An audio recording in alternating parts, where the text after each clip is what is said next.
কার পরে যাও, তুমি কার পরে আসো, তুমি কার পরে খেলো। এই ধরনের কোশ্চেন আপনি কিভাবে তৈরি করবেন? এই ধরনের কোশ্চেন আপনি যদি তৈরি করতে চান, আপনাকে আফটার হোম ডাব্লিউএস কোশ্চেনটি ইউজ করতে হবে। Then you can make this kind of question. For example, তুমি কার পরে যাও, after whom do you go. তুমি কার পরে খেলো, after whom do you play. তুমি কার পরে আসো, আফটার হোম ডু ইউ কাম।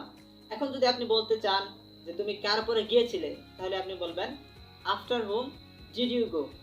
আর কার পরে খেলেছিলে, after home did you play. কার পরে এসেছিলে, after home did you come. এইভাবে আপনি পাস্টের কোশ্চেনগুলো প্র্যাকটিস করবেন। নেক্সট হচ্ছে, আপনি যদি বলতে চান তুমি কার পরে যাবা, তাহলে আপনি বলবেন after whom will you go. তুমি কার পরে খেলবা, after whom will you play. তুমি কার পরে আসবা, after whom will you come. In this way, you can make English question. That is very important if you want to speak English fluently. So if you want to speak English fluently, you have to learn question and you have to practice question definitely. Now, I'd like to talk about another triplets question. Next হচ্ছে under what. Under what মানে হচ্ছে কিসের নিচে। তুমি কিসের নিচে থাকো, under what do you stay. তুমি কিসের নিচে খেলো, under what do you play. তুমি কিসের নিচে কাজ করো, under what do you work.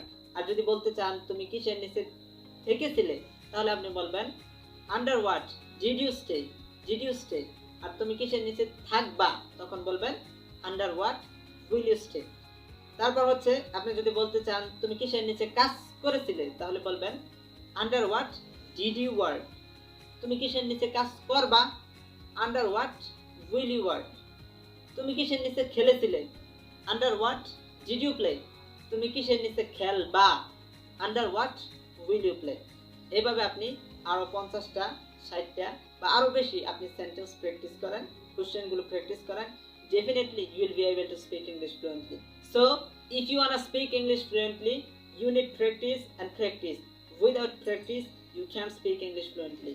Every fluent English speaker practices every single day. So you have to practice every single day if you want to speak English fluently.